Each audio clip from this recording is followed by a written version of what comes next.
Hello dear students, welcome to our channel learn with visualisation.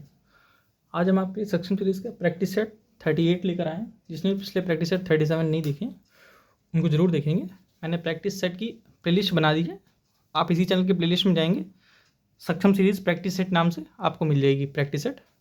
वहाँ से जो भी पीछे चल रहा है उनको कवर करता चले साथ में ही।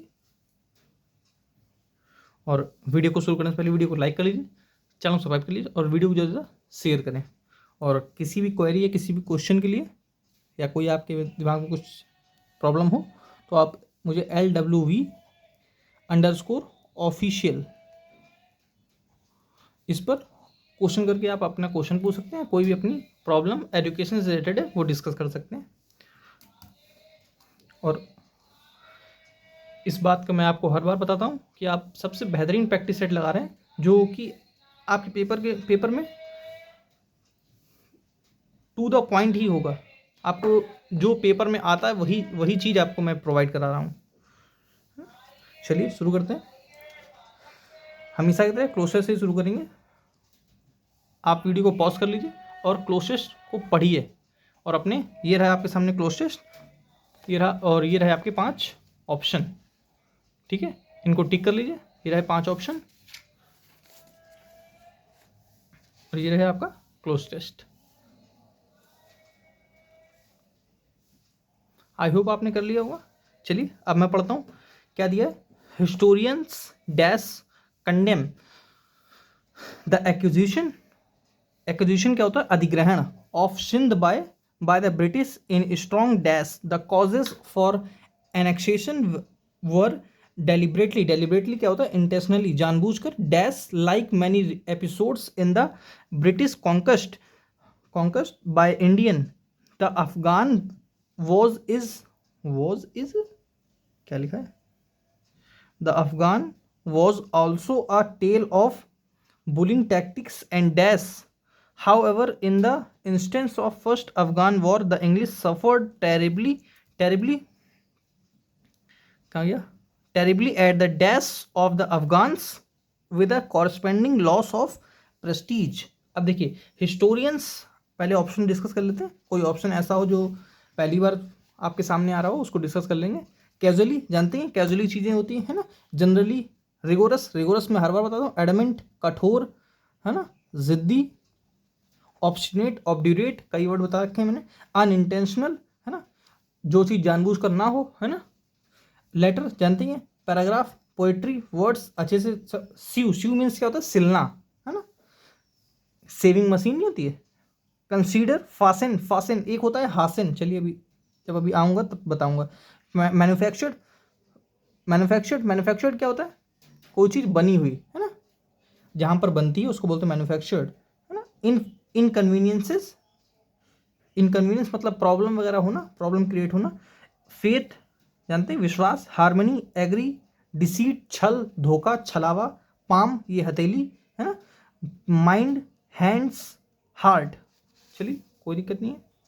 अब आगे आते हैं। Historians dash condemn the acquisition of Sindh by the British in strong dash. अब देखिए कैजुअली, रिगोरस से कोई सेंस नहीं दिख रहा मुझे ना, अनइंटेंशनली का दिख रहा है ना। लेकिन यहाँ पर किसका आंसर जा रहा है? जनरली। हिस्टोरियंस जनरली कंडेम, जो इतिहास है वो जनरली किनका? Sindh by the British in strong, मतलब वो निंदा करता है ना। ब्रिटिश स्ट्रॉन्ग जनरली, कैजुअली का कोई सेंस नहीं है कि generally British in strong dash. Later पे वो निंदा करता है ब्रिटिश की। पैराग्राफ में करता है, पोएट्री में करता है, नहीं वर्ड्स में करता है। कैसे? वर्ड्स में करता है ना। The causes of for annexation were deliberately dash. शिव मीन्स मतलब अभी मैंने बताया सिलना, लिख लेंगे सिलना। कंसीडर, कोई चीज़ कंसीडर करना। फासन, देखिए फासन जैसे जो भी फ्लाइट में बैठे होंगे उन एक सेंटेंस बोलता है, अक्सर बोलते हैं फासन योर सीट बेल्ट, मतलब अपनी सीट बेल्ट बांध लीजिए। और एक होता है हासन मतलब होता है जल्दी में होना, इन अ हरी, है ना। एक हासन, ये हासन का मतलब जल्दी है। यहाँ फासन का मतलब, यहाँ फासन से कोई ये नहीं समझेगा फासन का मतलब जल्दी नहीं, फासन का मतलब बांधना, कोई चीज़ को बांध लेना। फासन योर सीट बेल्ट मतलब अपनी सीट बेल्ट को बांध दीजिए। हासन का मतलब जल्दी होता है। ठीक है, इसका आंसर क्या होगा? कहाँ पे थे हम लोग? पढ़ के देखते हैं। The causes were annexation, the causes were annexation, deliberately manufactured, fastened, consider सी को कोई सेंस नहीं है ना यहाँ पर।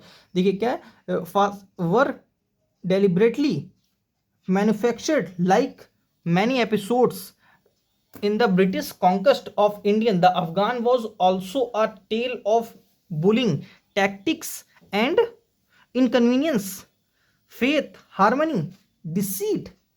इसका आंसर होगा डिसीट, है ना। हार्मनी, फेथ, इसका तो कोई सेंस ही नहीं है। इनकन्वीनियंस का कोई सेंस नहीं। टैक्टिक्स, वो बुलिंग टैक्टिक्स मतलब कैसे, वो बुलिंग समझते हैं, किसी को परेशान करना, छेड़ना टाइप, है ना। Bullying tactics and deceit. However in the instance of the first Afghan war the English. अब यहाँ देखिए, द इंग्लिश का मतलब ब्रिटिशर्स की बात हो रही है। देखिए अब जैसे मैं अपने आप को बोलूँ, मैं क्या हूँ? I am the English teacher, the English teacher. मैं अपने आप को बोलूँ I am the English teacher, या बोलूँ the teacher of English, I am the teacher of English.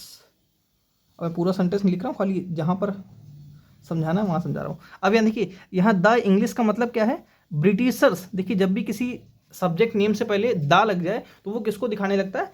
उस कंट्री को, उस कंट्री के लोगों को, है ना।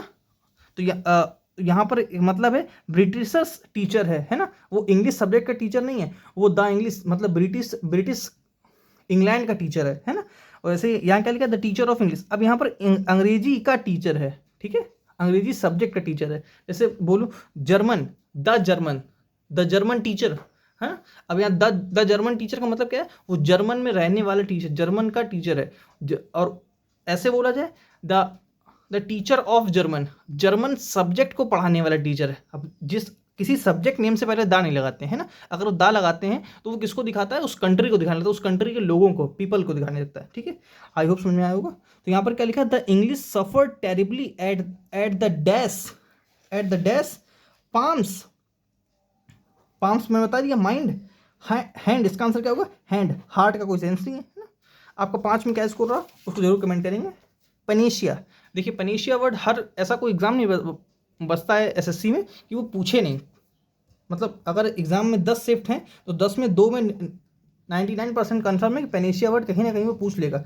या तो वो घुमा के पूछ लेगा 1 वर्ड में, या वो पूछ लेगा सिनोनिम एंटोनिम घूमे, सिनोनिम या एंटोनिम में। तो पेनेशिया क्या, पेनेशिया को 1 वर्ड में कैसे पूछता है?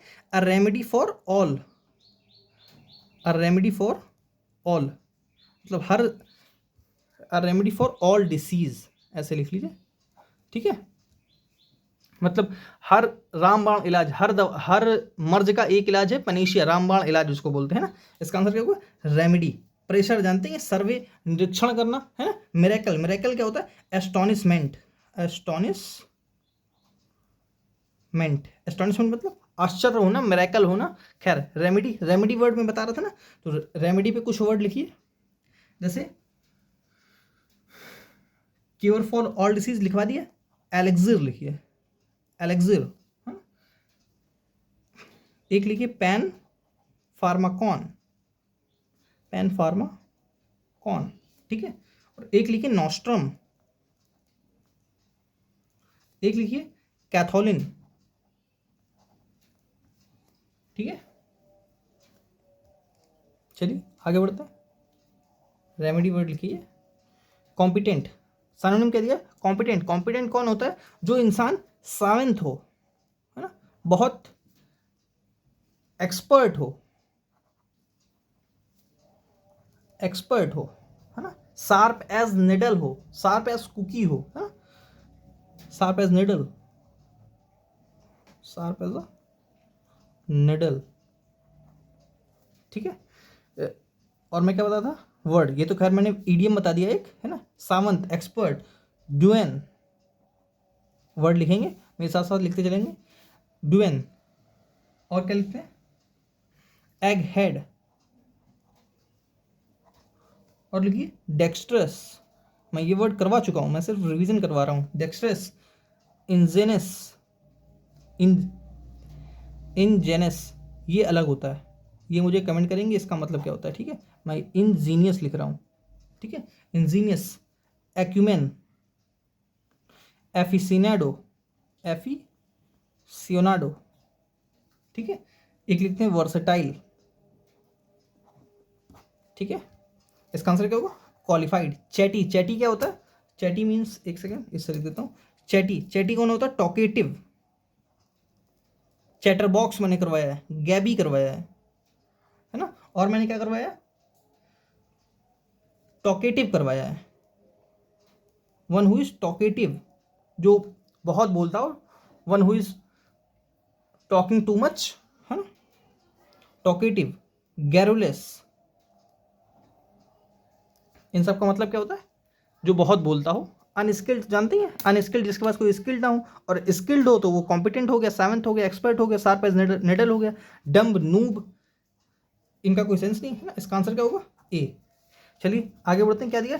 Dot the i's and cross the t's. ऐसे भी ईडीएम पूछ लेता है वो, एसएससी जीडी में पूछा गया था, बताइए। जहाँ पर कोई मतलब अधिकतर बच्चा इंग्लिश से पेपर नहीं देता है और हिंदी से देने जाता है, उस पेपर में ऐसे सवाल पूछ लिए जाते हैं। एमटीएस में ऐसे सवाल पूछ लिए जाते हैं, लेकिन मेंस में ऐसे ईडीएम नहीं पूछे जाते। जहाँ पूछे जाने चाहिए वहाँ नहीं पूछे जाते। खैर, इसका answer dot the i's and cross the t's, इसका मतलब है to do something carefully, to do something carefully. इसका आंसर क्या है? सी। इन तीनों को कोई सेंस नहीं है। To stand one's ground, to stand one's ground, इसका आंसर क्या होगा? To refuse to change opinion, मतलब अपने दृढ़ दृढ़ निश्चित होना, मतलब एक जगह खड़े हो जाना, एक जगह टिक कर अडिग हो जाना कि अब मैं इससे नहीं हटूंगा, मतलब जो मेरा ओपिनियन है वो है ना, मैं इससे नहीं हटूंगा, है ना। उसका मतलब क्या? To stand one's ground, to refuse to change opinion, मतलब अपना ओपिनियन चेंज करने से मना कर देना। मतलब आपका जो निश्चित, जो आपका दृढ़ संकल्प है वो निश्चित है, वो कभी नहीं बदलेगा। उसके लिए ईडियम क्या होता है? To stand one's ground. D इसका आंसर। टू गिव इन का कोई सेंस नहीं, इनका कोई सेंस नहीं। चलिए आगे बढ़ता हूँ।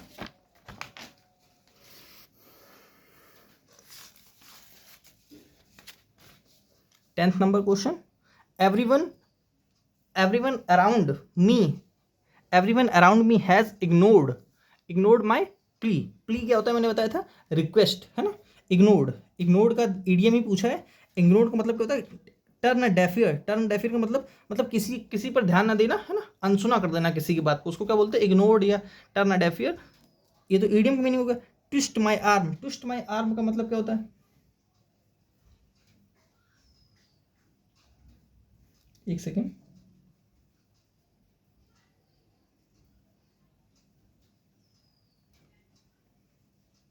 यस, मैं क्या बता था? Twist my arm, twist my arm का मतलब क्या था? To make it very difficult for them to refuse, to make it very difficult for them to refuse. By and by का सेंस क्या होता है? बाई एंड बाई का sense होता है ग्रेजुअली, प्रोग्रेसिवली, ग्रेजुअली, ठीक है। ये ऐसे लिख देते हैं, प्रोग्रेसिवली, प्रोग्रेसिवली, ओके, प्रोग्रेसिवली।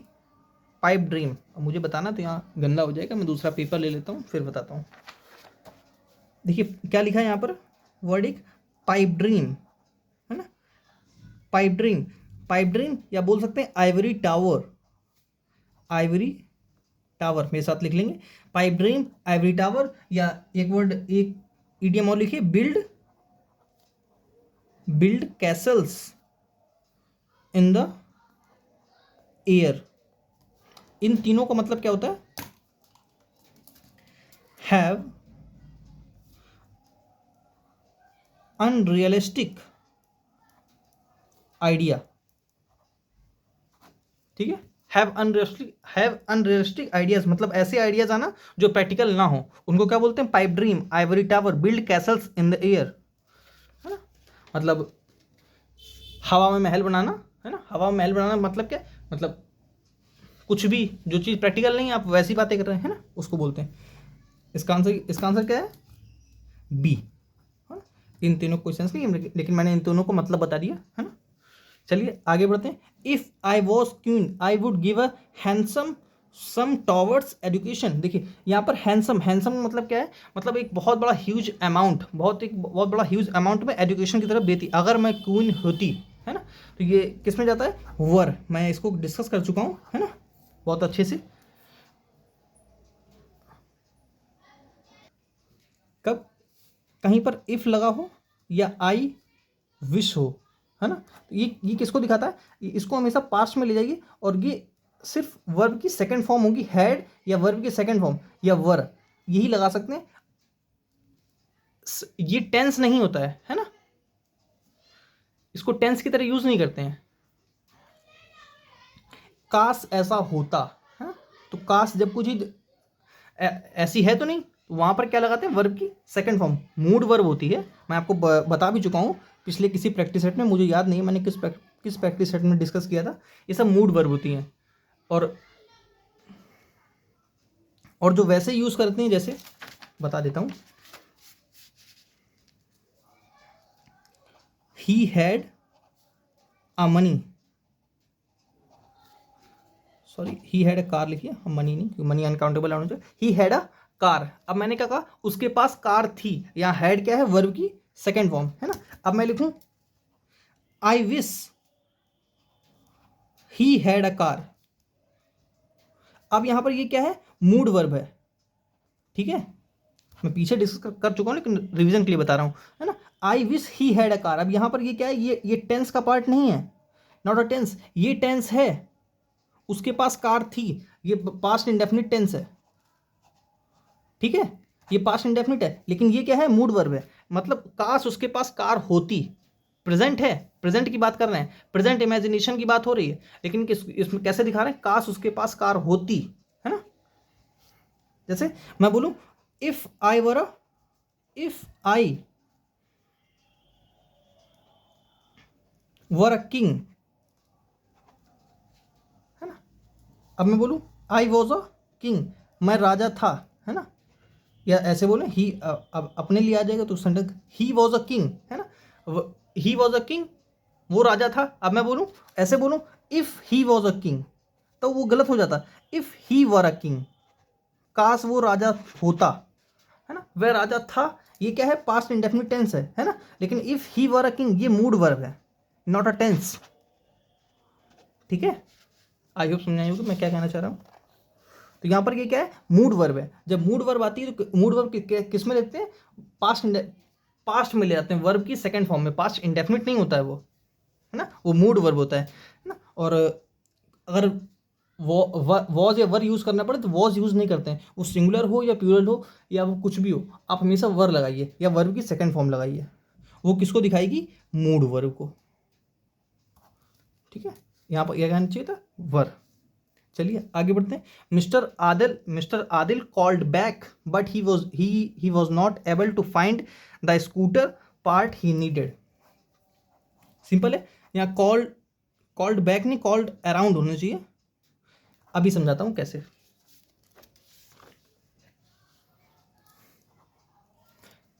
देखिए कॉल, एक होता है कॉल ऑफ, एक होता है कॉल इन, एक होता है कॉल अप, एक होता है कॉल एट, एक होता है कॉल ऑन, एक ये जो लिखा है मैंने अराउंड या राउंड, या एक होता है ये जो लिखा है बैक, ठीक है। कॉल ऑफ का मतलब होता है, कॉल ऑफ का मतलब होता है कैंसिल, कोई चीज़ कैंसिल करना, है ना। Call of the meeting, meeting cancel हो गई, है ना।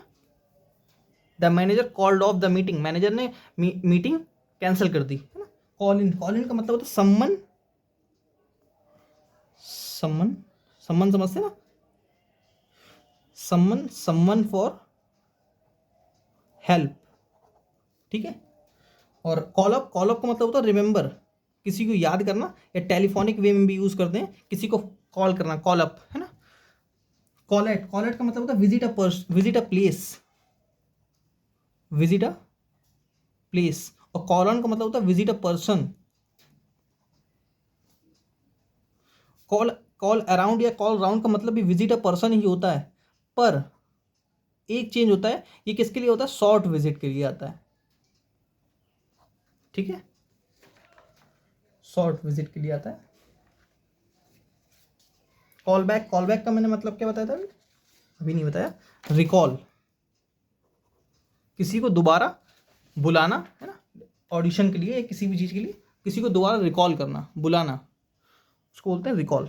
यहाँ इसका आंसर मैंने क्या बताया, call, call around, call back का मैंने मतलब बता ही दिया। आगे बढ़ते हैं। She was thinking at the fun they had. अब देखिए यहाँ पर हैड क्या है, वर्ब की सेकंड फॉर्म है, मैं बता चुका हूँ आपको पीछे भी। हैज़, हैव, ये क्या होती है, वर्ब की फर्स्ट फॉर्म। सेकंड फॉर्म क्या होती है, हैड, और थर्ड फॉर्म क्या होती है, हैड। जैसे ऐसे ऐसे देखिए, जैसे एक्सेप्ट, एक्सेप्टेड, एक्सेप्टेड, ठीक है। जैसे टेक, टुक, टेकन, टेक, टुक, टेकन, ठीक है। यहां पर ये जो यहां पर ये हैज, हैव, हैड, ये हेल्पिंग वर्ब नहीं है, ये मेन वर्ब की तरह यूज कर रहा हूं मैं, है ना। और वो जो यहां पर यूज करते हैं वो हेल्पिंग, वो हेल्पिंग वर्ब होती हैं। जैसे दिखाता हूं, जैसे मैं बोलूं he has washed his car, उस वो है अपनी कार धो चुका है। लेकिन मैं ऐसे बोलूं ही हैज अ कार। अब यहां पर हैज क्या है, पोजीशन को दिखा रहा है। किसको दिखा रहा है, पोजीशन को, अधिकार को। कौन सा टेंस है ये, present indefinite tense, present indefinite tense, है ना। यहां पर ये हैज क्या है, मेन वर्ब है। यहां पर हैज क्या है, ये हेल्पिंग वर्ब है। वॉश्ड क्या है, मेन वर्ब है। बात समझ में आ रही है। यहाँ पर हैज़ को हेल्पिंग वर्ब की तरह यूज़ कर रहे हैं, यहाँ पर हैज़ को मेन वर्ब की तरह यूज़ कर रहे हैं। यहाँ पर हैज़ का मतलब है मेरे पास कार है, यहाँ हैज़ पोजीशन को दिखा रहा है, ये हेल्पिंग वर्ब को नहीं दिखा रहा है, ये मेन वर्ब को दिखा रहा है, पोजीशन को दिखा रहा है, प्रेजेंट इंडेफिनिट टेंस की तरफ ले जा रहा है। यहाँ पर ये हैज़ किसको ले जा रहा है, प्रेजेंट परफेक्ट की तरफ, हेल्पिंग वर्ब की तरह। इसको कैसे पहचानना, कैसे होता है, अगर बिगिनर कैसे पहचानते हैं इसको, देखिए इसके बाद जब आपको वर्ब दिख जाए, अगर वर्ब दिखे तो हमेशा वर्ब में थर्ड फॉर्म ही आएगी। अगर हैज़, हैव, हैड कहीं भी आपको लगा दिखता है तो इसके बाद वर्ब की थर्ड फॉर्म आएगी, नहीं तो वो सिंपल प्रेजेंट इंडेफिनिट टेंस होगा अगर नहीं आती है तो। और हैड आता है तो जैसे इसी की जगह लिखा होता ही हैड अ कार। अब यहाँ हैड क्या होता, पास्ट इंडेफिनिट टेंस। क्योंकि एक बात अच्छे से जानते होंगे, वर्ब की थर्ड फॉर्म कभी डायरेक्ट यूज नहीं करते हैं। वर्ब की third form without has, have, had या बी के यूज नहीं करते, है ना। बिना हेल्पिंग वर्ब के वर्ब की थर्ड फॉर्म नहीं यूज करते हैं। इतनी बात याद रखिए। चलिए आगे बढ़ता हूँ, कहाँ थे, ये इसको बता रहा था मैं। ये तो क्या है, वर्ब की second form. She was thinking, present indefinite, present continuous, present indefinite, at the fun, at the fun नहीं, अबाउट द फन। देखिए किसी चीज के बारे में जब आता है तब अबाउट लगाते हैं, है ना। और एट कब लगाते हैं, जैसे सी इज, ऐसे बोलूं जैसे गेट को नॉक करे तो मैं क्या बोलूंगा, who is at the door, who is at the door, कौन है गेट पर। हिंदी तो इसकी पर निकल रही है, यहाँ कोई ऑन नहीं लगाएगा। यहाँ ऑन का मतलब है कि मान लीजिए ये गेट पर, ये गेट पर बैठ गया है, वो गेट पर थोड़ी बैठ गया, कोई गेट पर खड़ा है। Who is at the door, at का बात है कोई प्लेस के लिए, स्मॉल प्लेस के लिए, और इन का बात है किसी बड़ी प्लेस के लिए, ठीक है। चलिए आगे बढ़ते हैं। At fish abound in the river. एक चीज और पता नहीं, देखिए अबाउंड, देखिए एक होता है अबाउंड विद और एक होता है abound in, okay. Abound, abound with का मतलब क्या होता है, दूसरा पेन ले लेता हूँ।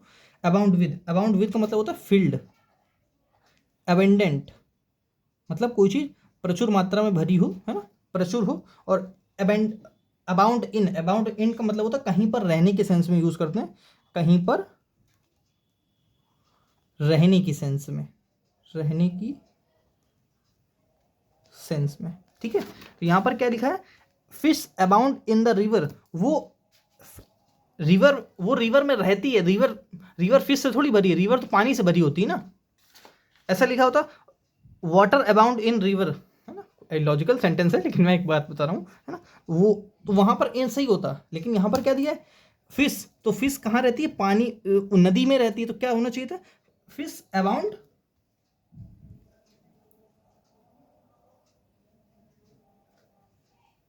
जस्ट अ सेकेंड, ये तो सही लिखा है, अबाउंड इन सही लिखा है, मैं विद दोनों बता गया, तो मैंने सोचा यहाँ विद लिखा है, इन सही लिखा है, नो एरर है इसमें एरर थी, इन सब बता दिया मैंने, इसमें नो एरर है, यहाँ पर अगर विद लगा होता तो इन कर देते, ये बिल्कुल सही लिखा है। Fish abound in the river. खैर आगे बढ़ते हैं। पैसिव वॉइस क्या दिया, it is time to have tea. अब यहाँ देखिए जिसने इस बात को मेरी पकड़ लिया होगा, ये हैज़ हैव ये मेन वर्ब की तरह यूज़ कर रहे हैं, हैड वर्ब की सेकंड फॉर्म है, हैड वर्ब की थर्ड फॉर्म है, तो ये पैसिव आसानी से बना लेगा। कैसे, यहाँ देखिए अब दिया it is time to have. अब मैंने बताया था कभी भी टू के साथ जब इन्फिनेटिव दिया हो उसका पैसिव कैसे बनाते हैं, to plus be plus verb की थर्ड फॉर्म, ठीक है, पैसिव ऐसे बनता है, जिसको नहीं पता वो नोट कर लेगा, है ना। जब टू प्लस V1 दिया हो और इसका पैसिव बनाना हो तो to plus be plus verb की थर्ड फॉर्म कर दीजिए, पैसिव बन गया आपका, है ना। It is time to have tea, time must, इसका तो कोई सेंस ही नहीं बन रहा, ये तो टेंस ही बदल दिया, time must be taken to prepare tea, कोई सेंस नहीं है। आगे बढ़ते हैं। It is time to for to tea be had, हो सकता है tea is to be had, tea is to be taken by it, इसका आंसर क्या है, it is time for tea to be had. अब यहाँ देखिए to plus be plus verb की थर्ड फॉर्म है, ये बात समझ में आ रही है। यहाँ हैड मैंने क्या बताया था, वर्ब की थर्ड फॉर्म, ये हेल्पिंग वर्ब की तरह यूज़ नहीं किया गया है, ये मेन वर्ब की तरह यूज़ किया गया है, मतलब ये सही समय है चाय पीने का, है ना, ठीक है। चलिए आगे बढ़ता हूँ। इनडायरेक्ट स्पीच क्या दी है, Ram said I watched football. अब मैंने वॉच और सी में आपको अंतर बताया था, इसको कमेंट करेंगे वॉच और सी में अंतर, ठीक है। Ram said that he watches to football, present का पास्ट कैसे कर दिया, सॉरी पास्ट का प्रेजेंट कैसे कर दिया, मैंने बताया था इनडायरेक्ट स्पीच जब प्रेजेंट इंडेफिनिट दिया हो तो उसको पास्ट इंडेफिनिट कर दीजिए, है ना। पास्ट इंडेफिनिट दिया हो तो उसको आप पास्ट परफेक्ट कर दीजिए, और पास्ट परफेक्ट दिया तो उसको पास्ट परफेक्ट ही छोड़ दीजिए, ठीक है। यहाँ पर दिया था पास्ट इंडेफिनिट तो पास्ट परफेक्ट होगा, यहाँ पर नहीं है, यहाँ पर है, यहाँ पर नहीं है, एक ही आंसर, वर्ब से ही क्लियर हो गया और इसमें जरूरत ही नहीं है ना। 80% डायरेक्ट इनडायरेक्ट और पैसिव वर्ब देख कर ही हो जाते हैं, इसका आंसर क्या है, सी। चलिए आगे बढ़ते हैं। उज्जवल वॉज इम्प्रिजेंट क्या होता है, जेल, है ना। इम्प्रिजेंट फॉर अ क्राइम, फॉर, अब देखिए फॉर क्या है, प्रीपोजिशन, फॉर क्या है प्रीपोजिशन, अपने बात क्या लेगी, ऑब्जेक्ट कैसा होना चाहिए, या तो वो ऑब्जेक्ट दिया हो, आई का मी, ही का हिम, सी का हर, है ना, ऐसे दिया हो, है ना, या कोई नाउन हो, है ना। अगर वर्ब दी है तो वर्ब किस फॉर्म में होनी चाहिए, जीरंड फॉर्म में होनी चाहिए। जीरंड क्या बनेगा, नाउन क्या होता है, जीरंड, और जीरंड कैसे लिखी जाती है, वर्ब प्लस आईएनजी, ठीक है। वो और नाउन कुछ भी हो सकती है, नाउन सब्जेक्ट भी हो सकती है और ऑब्जेक्ट भी हो सकती है ना। जैसे मैं लिखूं राहुल, अब ये राहुल नाउन भी है और ऑब्जेक्ट भी है, किसी पर्सन का कोई ऑब्जेक्ट सेम ही तो होता है, नाउन सब्जेक्ट और ऑब्जेक्ट दोनों सेम होते हैं अगर वो नाउन है तो, है ना। अब मान लीजिए कि आप में से किसी का नाम है रोहित, आपका ऑब्जेक्ट क्या होगा, क्या आपका ऑब्जेक्ट बदल जाता है क्या, नहीं, रोहित का रोहित ही रहता है वैसे ही, है ना। खैर, Ujjwal was imprisoned for making a crime, undertaking a crime, involving, committing, मतलब उसने कमिट किया, उसने क्राइम किया है, उसको जेल क्यों भेजा गया है, क्योंकि उसने क्राइम किया है। चलिए आगे बढ़ता हूँ। Dash is a red coloured root vegetable, bid, अब देखिए बिड वो समझते हैं, बिड वो इससे ईयर वगैरह किए जाते हैं, है ना, या मनका वगैरह भी बोलते हैं ना, बिड, या बिड एक बॉम्ब भी हो सकता है ना, बॉम्ब सेंस में निकलता है, और एक वो बिड वगैरह नहीं आते हैं जो कान, जिससे कान वगैरह साफ करते हैं, वो रुई लगी होती है उनके आगे, उसको बोलते हैं बिट। ये बिट होता है पीस, किसी का टुकड़ा, है ना, या बिट एक किसी को बिट देना, है ना, वो सब। बीट किसी को मारना पीटना, बीट, बीटन, है ना। बीट ये क्या होता है, बीट वो समझते हैं ना, क्या बोलते हैं, चुकंदर, है ना, beetroot. Beet is a red coloured root vegetable, ठीक है। Misspelled word, beginner, ceremony बिल्कुल सही लिखा है। डिसअपॉइंटमेंट, डिस सही लिखा है, APPOINTMENT बिल्कुल सही लिखा है। प्रिस्क्रिप्शन बिल्कुल सही लिखा है। बिगिनर गलत लिखा है, बिगिनर की स्पेलिंग क्या होती है, BEGINNER, बिगिनर, ठीक है। मिस स्पेल्ड, क्यूरियस बिल्कुल सही है, बैसफुल, बैसफुल मैं बता चुका हूँ, साई, कॉय है ना, डेम्योर है जो इंसान शर्मीला हो, कॉशियस गलत लिखा है, कॉशियस की स्पेलिंग क्या होती है, CAUTIOUS, ठीक है, एनेक्सियस चिंतित बिल्कुल सही लिखा है। चलिए आगे बढ़ता हूँ, नेक्स्ट क्या है, one word substitute, a medicine to counteract the effect of another medicine, मतलब किसी अनदर मेडिसिन का काउंटर अटैक जो करता हो है ना, उसको क्या बोलते हैं, एंटीडोट। ये आंसर इसका बिल्कुल बिल्कुल सही है। एंटी कोएजुलेंट, वो क्लॉट नहीं जम जाती, जैसे जो कहीं पर चोट लगती है तो क्लॉट जम जाती है ना, जो क्लॉट को ना जमने दे उसको बोलते हैं एंटी कोएजुलेंट है ना, कोएजुलेंट। एलिमनी अभी बताता हूँ, एंटीबायोटिक, ये तो इसका आंसर होगा, एंटीबायोटिक दे पीछे बता देता हूँ। एलिमनी एक होता है, एलिमनी, एलिमनी क्या होता है, जस्ट अ सेकेंड,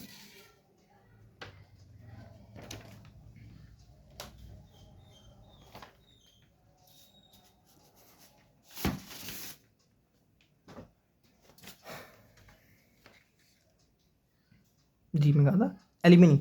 एलिमनी क्या होता है, देखिए money that you have to pay after getting divorced, मतलब जो डिवोर्स के बाद एलिमनी दी जाती है वाइफ या हस्बैंड को। देखिए सिर्फ वाइफ को एलिमनी नहीं दी जाती है, अगर दोनों का देखा जाता है, जिसका तराजू हल्का होता है उसको अदर पर्सन को देना पड़ता है। अब वो वाइफ हो या हस्बैंड, अगर हस्बैंड के पास पैसा कम है तो वाइफ को देना पड़ेगा, और वाइफ के पास कम है तो हस्बैंड को देना पड़ेगा, है ना, दोनों तरफ से होता है। खैर जो रियलिटी है अधिकतर हस्बैंड को देना पड़ता है ना। एलिमनी, एलिमनी मैंने क्या बताया, money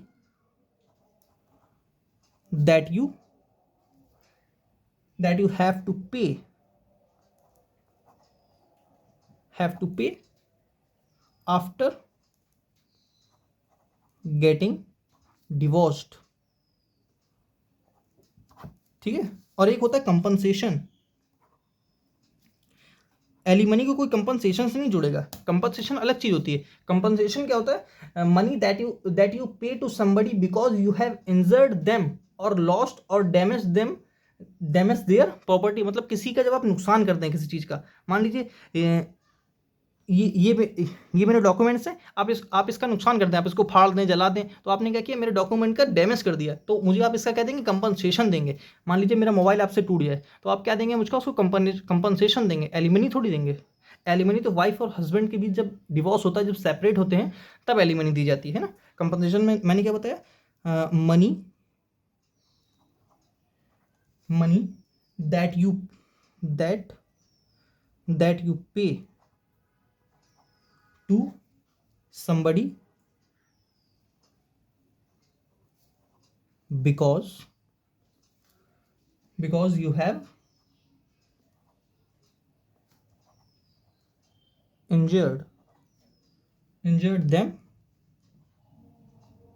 or lost or damaged their property. Okay, I hope clear होगा। आगे बढ़ता हूँ, OWS क्या, वन वर्ड सब्स्टिट्यूट, अ पोस्ट विदाउट एनी रेमुनरेशन, देखिए ऑनरेरी, इसका आंसर क्या होगा, एफिमिनेट, अभी बताता हूँ, पीछे बताना पड़ेगा। बाइगट, बाइगट क्या होता है, फेनेटिक, कट्टरपंथी, ये तो सब जानते हैं है ना, लेकिन मुझे ये इसके क्लियर करना है।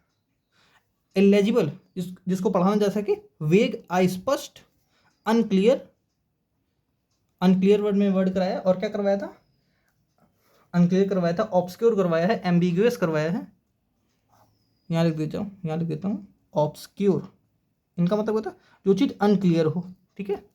एफिमिनेट, एफिमिनेट वर्ड वापस पीछे पलटता हूँ, एक होता है देखिए एफिमिनेट, इसको लिख लेंगे, बहुत काम की चीज़ें हैं ये। एफिमिनेट, एक होता है फेमिनीन,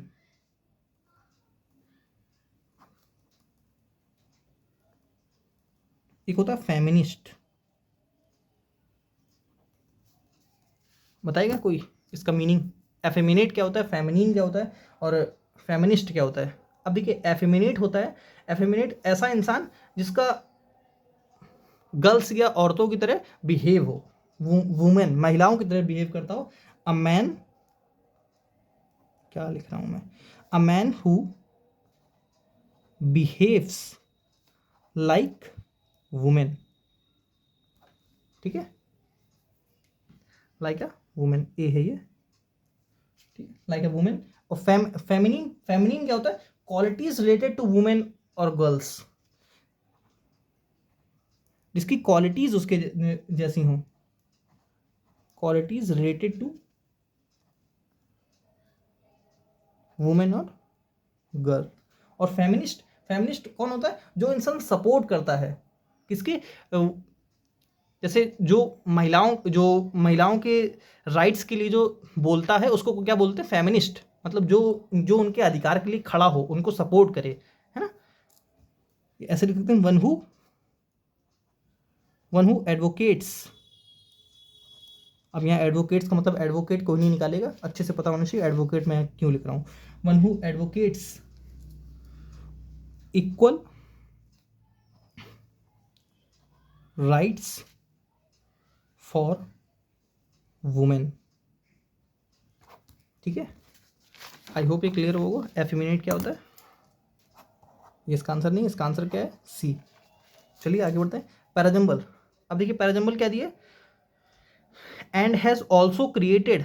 अब देखिए and has also created, and से ही मैं देख के पी से सेंटेंस शुरू नहीं होगा, और ऑल्सो देख कर सेंटेंस पी से शुरू नहीं होगा, पी कहीं दिया SRS, पी से तो शुरू नहीं होगा। आगे बढ़ते हैं।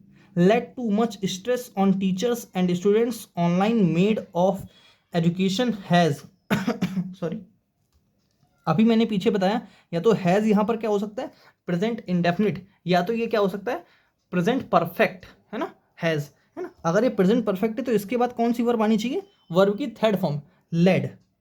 यहाँ पर ये दिखा है तो मुझे एस के तुरंत बाद क्यू आना चाहिए, एस के तुरंत बाद क्यू यहाँ पर है, यहाँ नहीं है, यहाँ नहीं है, एक ही आंसर है इसका, थर्ड। कितना आसान था ना, देखिए कितना बड़ा, थोड़ा सा बड़ा तो लग ही रहा था, लेकिन कितना आसान था, बस आपको सिर्फ वर्ब कनेक्ट करनी थी। आगे बढ़ते हैं। Population is expected to triple in the next 50 years among the world's poorest countries. Populations increase in that period, whereas many rich countries will see.